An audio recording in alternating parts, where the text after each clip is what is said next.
Hi, it's Claire from Wafla. Today I am going to show you how to set up your Focusrite so you can have a Skype session with a client. Basically, you want your client to be able to hear different people speaking into different microphones, and you also want your client to be able to hear whatever you've recorded when you play it back. I'm going to show you how to do that.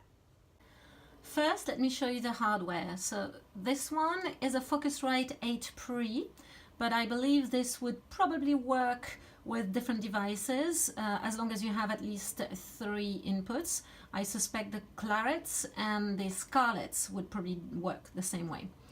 So I have my main microphone from the booth that's plugged into the back into input 3.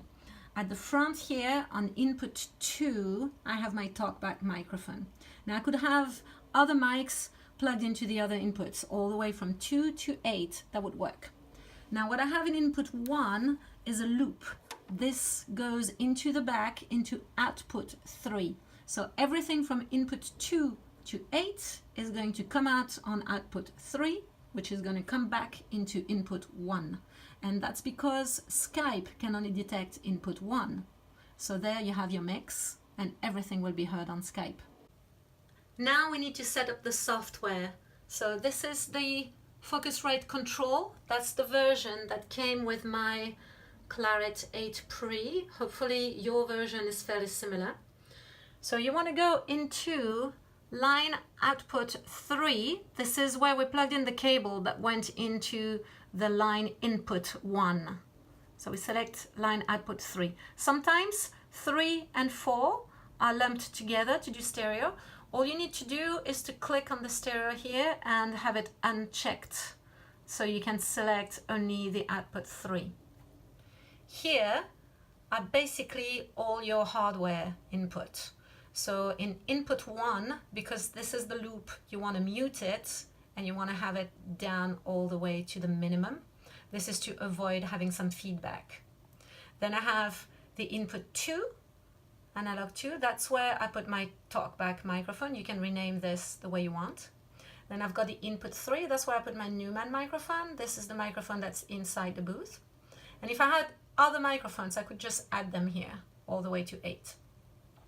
Now this is the software playback. So when you're on a Skype session, if you don't want the person to hear an echo, you need to put this on mute. However, you don't want to remove it entirely, because when you want to play back your music or whatever you've recorded, you want to unmute it so your client can hear. You want to keep this window open so you can mute, unmute, mute, unmute as you need. One more thing that you need to do on this software in the settings, you want to scroll down to see where your headphones are. This is your settings for what you hear in your headphones. The analog one, the first input, also needs to be on mute and all the way down, otherwise you will have feedback noise. Same for the second one, mute. Now you do want to have the playback software on for these two, otherwise you will not be able to hear the person speaking to you on Skype. On Skype, you want to go and choose Settings, Audio and Video. Here in the drop-down menu, you want to select your Focusrite.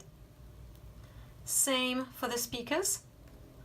You will know the microphone works because you see the little blue lines here, but I recommend doing a free test call to make sure that everything works. It works for me. I hope it will work for you.